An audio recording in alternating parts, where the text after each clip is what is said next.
Hi, I'm Dr. Celine Gelgich. And I'm Dr. Tori Miller. Welcome to Breaking the Rules. On Breaking the Rules, we talk about all things OCD. Obsessive compulsive disorder, OCD, impacts up to 1 to 2% of the population. We are here to provide not just education, but to inspire clinicians, families and people who are impacted by OCD to be able to access the treatment they need in order to get better. Catch us every fortnight, wherever you get your podcasts. Hello. Hello. How are you? I'm all right. Yeah. Just, I don't know. These intros we always find awkward, don't we? They're so awkward because we've been hanging out. We've already been talking for 20 minutes. Now I'm sitting here. I have to pretend like I just happened upon this studio and this microphone, and I'm just hanging with you. I know. This is how we hang all the time. I know that's right. Yeah. Oh dear. But this is the first episode we're recording post baby. Yeah. Welcome back. It got evicted. That's enough mooching off my body. Out you get. It's going well. Yeah. Can't complain. Yeah. Big sister's having massive, all the feelings. I know. All the feelings. But, can't say how much of a psychologist I am in those moments. You're not supposed to be. You're a mum. But no, that's right. No, we're dealing with it. Yeah. It's so true though, isn't it? As a psychologist and a parent or a psychologist and a friend, the dual roles and navigating that. Yeah. Oh, yeah. Yeah. Mm-hmm. Yeah. It's always tricky. Yeah. And then the expectation we put on ourselves, we have to be the perfect parent. Yeah. This is going to turn into another whole episode. Juggling that. Yeah. But no. I agree. When I had my girls, I felt like my knowledge was like a gift. Yeah. It certainly helped. Yeah. But then there were times where I felt like I knew too much or it was hard. Because, just because you know it doesn't mean it's easy to implement. 100%. Yeah. We have our own baggage. We have our own triggers. Yeah. We have our own life experiences, upbringings. Yeah. All of that comes up. Yeah. Yeah. Yeah, absolutely. Lots to sit with. Yes. I've been doing lots of sitting in discomfort. These past 3 months now. Oh my God, it's gone so fast. I know. Yeah. I know. Crazy times. Yeah. Little Bubba's 3 months old. I know, it's amazing. Yeah. Yeah. But here we are. Yes. All right. Today's topic. Let's launch right into it. What are we talking about today? Well, this is an area that I find very interesting, and I reckon it comes up a lot, which is the impact of OCD on studying. Yes. And on just working in general. Yes. And I think that there's I just find that a lot of clients bring it up, or in fact, I think that the impact that it has for adults in the workplace is often a catalyst for people coming to therapy, because that feeling of ineffectiveness or stuckness at work can really be a point at which people say that, enough is enough. But also, I think for the teens that we work with and the young adults who are trying to study at uni, it's a space that brings a lot of hopelessness and despair and frustration because they feel like they can't represent their abilities or their intelligence or their academic skills enough because they're grappling with their OCD symptoms. Yeah. And so it's a really important aspect, I think, of what we can offer a psychologist, how to understand and how to sort of support yourself. But I also think that a lot of people this is going back, we've talked about this over and over about the idea of, the hidden nature of OCD and how impactful it is, but how people often, they don't see the struggle. Yeah. And so I think for just people listening, I think it's really good to know that if you know someone with OCD, this is the kind of daily struggle that they have to contend with. Yeah. And it's exhausting. Yeah. Yeah. Yeah. It definitely is easy to hide because it comes across, I think for me, you see it a lot in year 10, 11, 12 students finishing high school, or like you said, uni and workplace most definitely, but it comes across in terms of personality characteristics as diligence. Yeah. And, if you want to, for lack of a better word, the teacher's pet kind of thing, the rule follower, the person who wants to do the right thing, the polite student, the one who doesn't, the dedicated the student. dedicated one, all that sort of stuff. Yeah.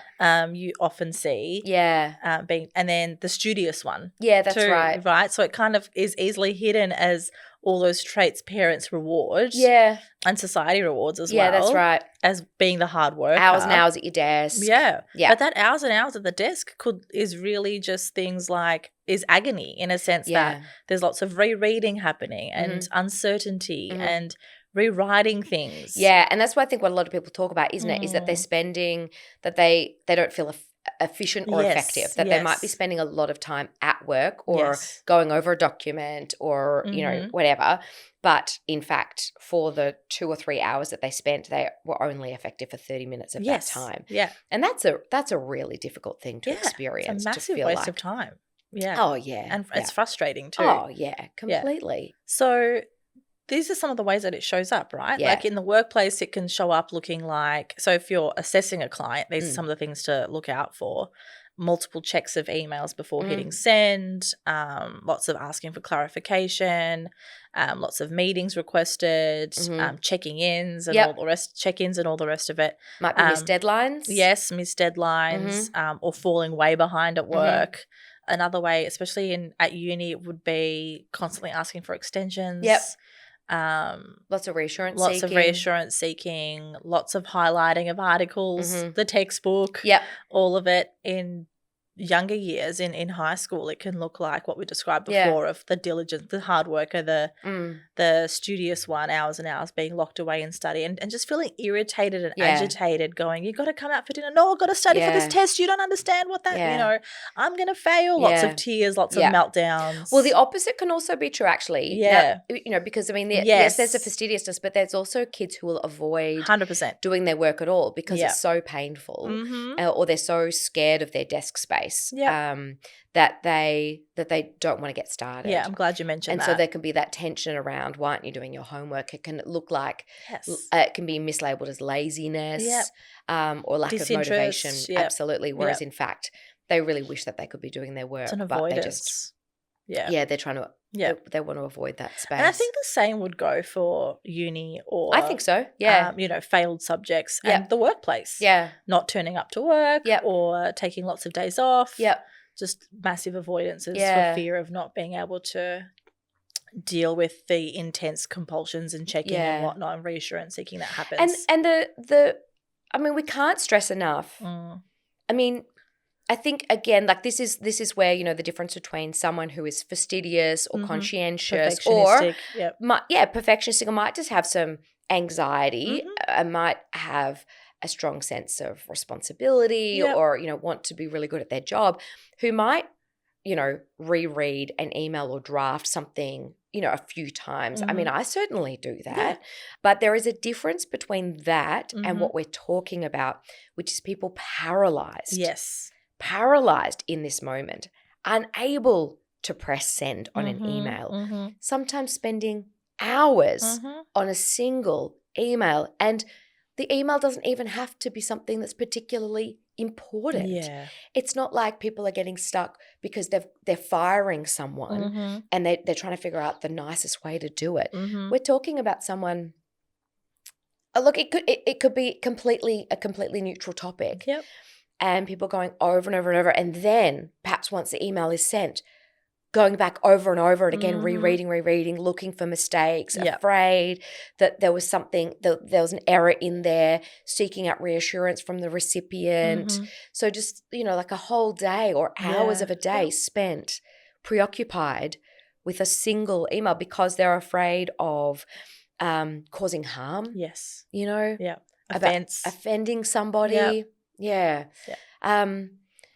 Which is painful. Extremely painful. So we're talking about really, I mean, we're not talking about being anal. No, we're not talking about type A personalities. Yeah, we're talking about people who are generally, I'm not saying they don't suffer either, but it's like paralysis, I think, is a word you mentioned. Yeah. And I think it's a really wonderful way of Yeah. a nice way of describing it, in a sense that it really is a form of paralysis. Yeah. And a stuckness. Yes. And teens that we talk to are often unable to get their work done. Yeah. And I mean, I've talked with plenty of kids, as you will have, Celine, who have a literature book that they have to read, and they can't do their assignments or their tests, but they can't get past the first page because the compulsion to read and reread and reread and reread, because what if I miss something? What if I didn't properly understand or comprehend that? What if I misunderstood? Or, you know, for some people, if there's a contamination theme or a harm theme, they're reading, but they're having to avoid all words that start with T. So they're scanning for danger. So while they're reading a text, they're not actually comprehending any of the information because they're scanning for dangerous words or triggering words. I mean, how are you supposed to then go and do a test or write an essay on exactly on that text if you haven't even been able to read the fucking thing? Exactly. It's we're talking about something that is really, because in terms of the day-to-day demands, kids go to school, people study for a vocation, for their career, people go to work. This is like fundamental day-to-day stuff that OCD messes with. Absolutely. And it makes it impossible to function. And it's exhausting. Like I know it's one of the first things I often say to my clients is I'm amazed at how they're still functioning. With all of that mental work that's going on. All of those mental compulsions that are happening, the checking, the reread, or everything you've been talking about. It's just so tiring. So you can imagine why there's massive meltdowns and tears and whatnot from younger people at the end of the day or during the day, because they're just so exhausted because there's so much going on. But the other thing I often notice is they start to think, what's wrong with me? Am I dumb? Am I stupid? Am I all the rest of it? And so it can then trigger things unnecessarily. Like looking into, does this person have a learning difficulty? Do they have ADHD? Because the because the preoccupation that someone experiences and the lack of attention and focus, or the rabbit holing that can occur on specific things that are triggering for OCD is very almost identical. And so I think that overlap can lead to a lot of misdiagnosis as well, and ineffective treatment. And it's not to say that people don't have a co-occurring condition. Very much so. But oftentimes, no. That's right. And so it can get really tricky. It can get really, when we're assessing for someone, have a listen for all the things that you've been talking about and that we've mentioned, but also have a think about what is the functional impact on this person. And how much is it impacting day to day? How intense is it? What's going on for them? And how, how can we use that to then go, okay, I think this is OCD that's happening here. So I think that's an important distinction between that and executive function difficulties. That's exactly right. And I think that you raise a really good point, because there are plenty of people who have co-occurring difficulties. And so sometimes, the pathway to find that out is intervention and experimenting with different strategies and different tools, see what works, what doesn't, what you're left with. Once OCD is cleared up or is sort of reduced in intensity, what difficulties are left. Absolutely. But I think there's also, especially in kids, although that may not necessarily be true, but sometimes I think people think ADHD before they think OCD. Anything else, really. Because I think people are have a greater awareness of what ADHD looks like, or have that sort of sense of everyone else can focus, why can't I? Maybe I have ADHD. So sometimes that'll even be actually be the referral question. It won't actually be about OCD. That's exactly right. It'll be about ADHD. Oftentimes I think that does come first. Especially in kids. Because kids by nature can't sit still. And all the rest of it, and find it hard to do all the things. They're little, they're learning. And so you'll hear parents talk about, oh, they were a nightmare when they were little. They would do this, and they would do that, and they would do it. And you're thinking, okay, but they were 2 years old or 3 years old or 4 years old or whatever it is. But there's different levels of that too. And everyone's experience, I think, is relative and real. And I think it really is, I think, the first question that comes up. Well, for me anyway, thinking back to all the clients I've worked with in the past, the little is anyway, it's oftentimes been behavior-based or attention, concentration, school-based results, like they're not performing or they're not whatever, or they're too anxious or they're whatever else it is. And then when you dig deeper, you're like, nah, this is OCD. Yeah. So it's important to get that right. And I don't mean to say this to scare our listeners and go, oh, my God, I got to figure out, oh, my God, have I stuffed up all my ADHD diagnoses? Do they actually have OCD? But it's really just to highlight and go, don't ignore it. No. I think. Like, well, I think it's an important differential. Yeah. When we're doing clinical assessments, I think, well, certainly this was the way that, you know, that I was trained. Yeah.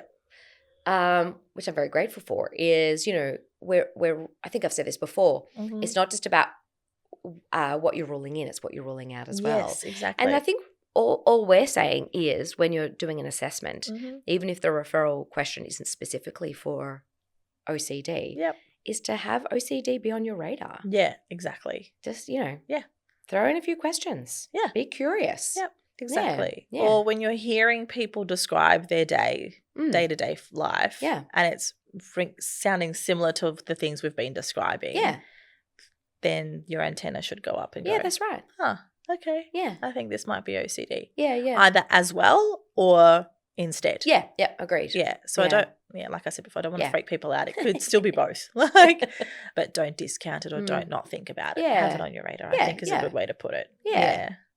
So thinking about executive dysfunction and OCD. Yes. The mental fatigue, the competing demands for attention. Yeah. And it can physically look as well. Like, just on that, when I was working at the hospital, even sometimes with clients, I think the best way to describe it is your client looks like they're there, but they're not there. Yeah. Not like a dissociation, but preoccupied. They're preoccupied. Yeah. I think. So obviously the first line treatment, you know, we're talking about ERP, we're talking about ACT, we're talking about mindfulness, you know. Like that if OCD is part of the picture and is impacting someone's functioning, that's the direction you go, right? Yep. But there are also things that you can do to really help our clients with the executive dysfunction component of it. And I think that those sorts of strategies are really important. I mean, we've got to sort of focus on the OCD, obviously. Yep. Work on reducing how much someone is triggered when they're sitting at their desk or when they're at work. But there are also things that we can do to just help improve someone's functioning or their ability to just set some limits around their OCD, which actually fits very much within the sort of the ERP space. Yeah. So when I think about this and the kinds of strategies that I recommend to my clients, the kinds of things that I'm thinking about are, I think I have a strong basis in sort of acceptance and commitment therapy and mindfulness. Yep. So a lot of intention setting. Yes.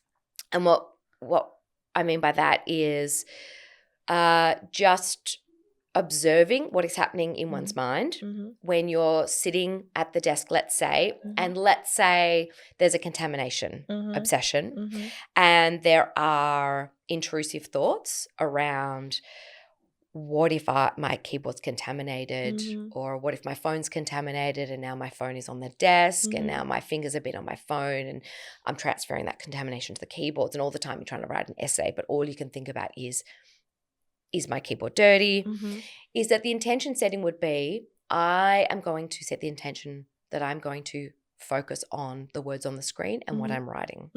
Now we know you cannot control your intrusive thoughts. You cannot stop them popping into your mind. But what you can do is you can redirect your attention back to, you can notice your mind wandering.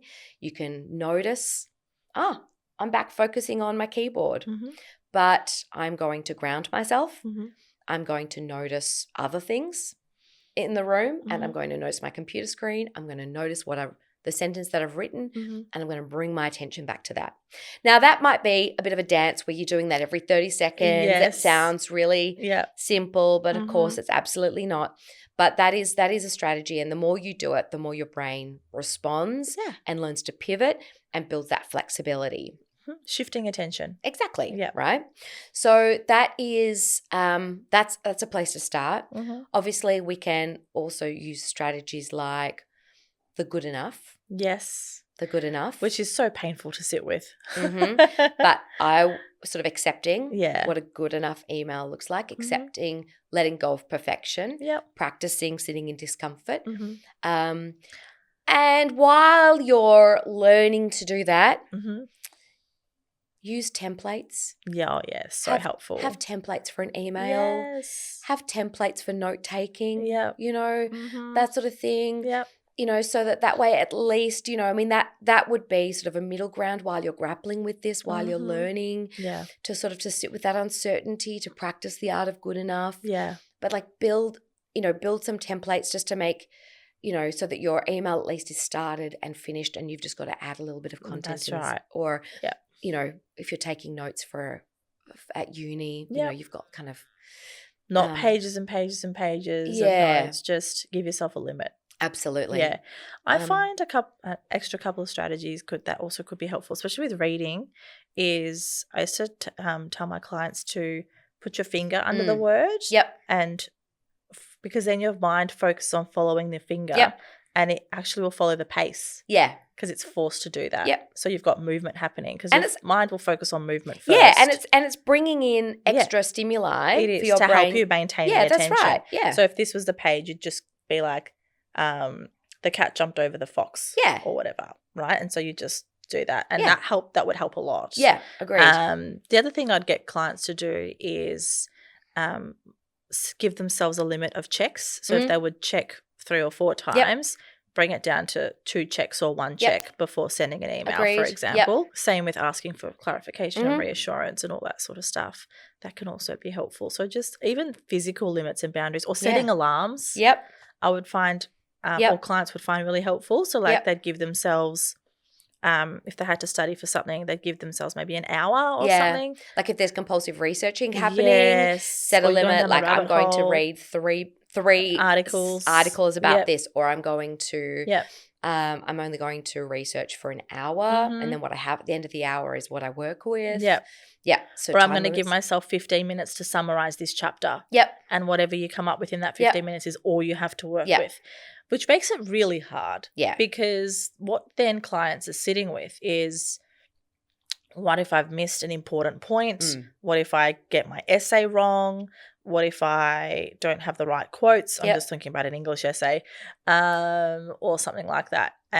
Or what if I've missed an invoice at work? Or if you're an accountant and you're going over a fund, what if I've missed whatever else it is, like an important allocation or something? Or even if you're working in construction, for example, or engineering, like you don't want to miss that. Like the consequence of that would be dire. I shouldn't laugh; it's not funny. But like, I know the stakes feel higher, and that's the thing. Or if you're a surgeon, like you know, the higher the stakes, the scarier all of this is going to feel. But I think at the same time, what you're doing is you're learning to trust yourself again. Yeah, that's right. Because one of the biggest things that happens when OCD shows up in this way is people learn to they lose trust in themselves. And that is a very destabilizing thing as a person. What they start trusting is the compulsions. Yes, exactly. They start trusting the compulsions. They lose trust in their own, not OCD's judgment, their own judgment. And that is a very destabilizing place to be, especially from an existential point of view. And so that can be really hard. And so a lot of the time I say to my clients, you're learning to trust yourself again. You've got to instinctively, I'm asking you to trust that your mind and your body will know when you are actually doing the wrong thing. Not when OCD says you're doing the wrong thing, but when you are actually doing the wrong thing. So I'm asking you to step off this cliff. And you can't do that intellectually. You have to do that experientially. Exactly. 100%. It's definitely not an intellectual thing. You'll never get there intellectually. No. And the analogy I use is I'm asking you to step off this cliff. I'm telling you there is a safety net at the bottom. but you can't see it because there's too many clouds. Yeah. So are we going to jump? Yeah. I mean, I'd be like, fuck no. I'm not jumping. I can't see the net. But Yeah. I mean, that's basically what we're asking our clients to do. Yeah. It's how scary it feels. To rebuild trust in themselves. Yeah, that's right. Yeah. So Yeah. from a clinician's perspective, when we get frustrated when shift and movement's not happening, hold that in mind as well. But also share that with your client because it can be something that they feel a sense of relief with, knowing that, okay, it's a process. Yeah. Right? Yeah. Yeah, that's right. Any other suggestions on strategies? The other is also just things like bring movement in. Yes. Don't spend a long time sitting at your desk. If you're feeling stuck, get up, move around. Hydration, shift gears. food. Absolutely. Yeah. Sleep. Oh my God, sleep. Yep, absolutely. Yeah. Think about just working with your body's natural sort of energy. Mm-hmm. So for some people, they might have greater capacity to set limits around OCD if they're doing their study in the morning, for example, when they're still quite fresh. It's going to be harder. We often see people have a lot more difficulty at the end of the day, setting limits around OCD or resisting urges. So maybe think about doing it in the morning, getting your work done and have less pressure on you at the end of the day. And have a lot of self-compassion. Yeah. Bring compassion into it. Bring compassion for yourself into the struggle that you're having. And don't try to do it by yourself. Yeah. That's an important one. Yeah. Yeah. It's really hard doing it on your own. I think another thing that comes to mind is, especially for people who are avoidant, is following your values in terms of trying to get back into touch with what is important to you, what you're trying to achieve, what standard you want to hold yourself to. Have flexibility around that standard, obviously, because that can get really tricky. But then using that to help you move towards setting goals. Yeah. So if my value is to show up at work as a reliable teammate, then in order for me to be reliable, I need to be able to do A, B, and C. I need to be able to get my work done. Yeah. And if I'm going to be an effective team member and show up in that way, then what goals do I have to set for this week to be able to help me do that? Yeah, that's right. So that can be a really nice compass for a lot of people as well when they're not feeling motivated. Yeah. Because it takes the spotlight off you and brings it back to the bigger picture. Yeah. And it's the same, I think, you could apply the same with a student, help students think about their ambitions and their goals and the kind of student that they want to be and what they want to achieve, and just help them see the paradox of OCD, which is that the more they do their compulsions in a bid to get things perfect or right, then the less likely they are actually to get their work done. That's right. Or to get it done in a way that they're happy with. Their worst fears are already coming true. Yeah, that's right. Yeah. And in fact, oftentimes you're better off setting limits around OCD and just sending off a good enough assignment, because at least then you've got something to be marked, right? Yeah, exactly. At least then, rather than nothing. Yeah, that's right. A C is better than an F. Yes. Oh my goodness. I know. Yeah. All right. Lots of little gems today. Yep. Thank you. Thank you. All right. We'll catch you guys next time.